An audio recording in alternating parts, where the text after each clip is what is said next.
Hello दोस्तों, मनमोहक कहानियाँ चैनल में आप सभी का स्वागत है।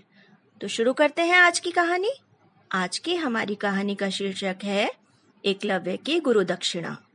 महाभारत काल में एकलव्य नाम का एक बहादुर लड़का था, जिसके पिता हिरण्यधनु हमेशा एकलव्य को जीवन में आगे बढ़ने की सलाह दिया करते थे और कहते थे कि यदि परिश्रम करोगे तो निश्चित ही इस दुनिया में सर्वश्रेष्ठ स्थान पा सकते हो। अपने पिता की बातों को मानकर एकलव्य धनुष विद्या सीखने के लिए गुरु द्रोणाचार्य के पास गए, लेकिन द्रोणाचार्य ने धनुष विद्या सिखाने से साफ मना कर दिया, जिसके पश्चात एकलव्य दुखी मन से अपने पिता के पास आए और सब बातें बता दी। तो एकलव्य की बातें सुनकर एकलव्य के पिता ने कहा कि हमें भगवान मिलते हैं क्या?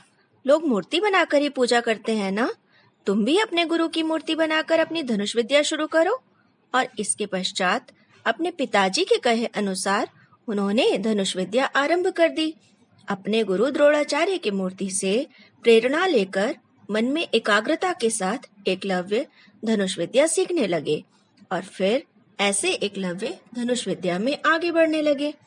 एक बार की बात है, इसी दौरान गुरु द्रोणाचार्य अपने पांडवों और कौरवों शिष्यों के साथ जंगल से गुजर रहे थे कि अचानक कुत्ते की आवाज सुनकर उसी वन में स्थित एकलव्य ने आवाज को निशाना बनाकर बाण छोड़ दिया, जो सीधा बाण से कुत्ते का मुंह भर गया।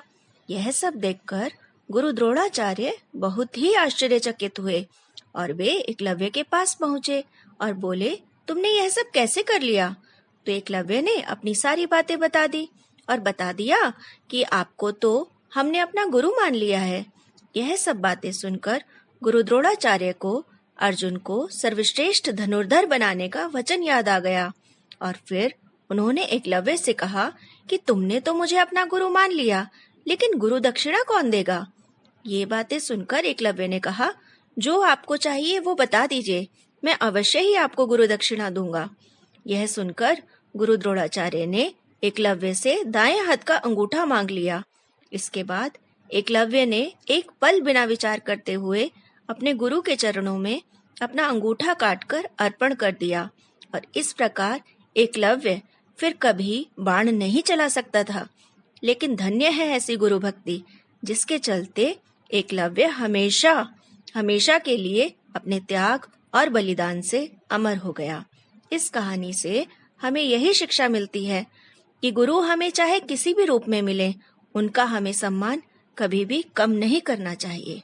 तो दोस्तों, कैसी लगी आज की कहानी? अगर आपको आज की कहानी अच्छी लगी हो तो इसे लाइक करें, शेयर करें और मेरे चैनल को सब्सक्राइब करना ना भूलें। तो मिलती हूँ फिर एक नई कहानी के साथ। Till then, bye.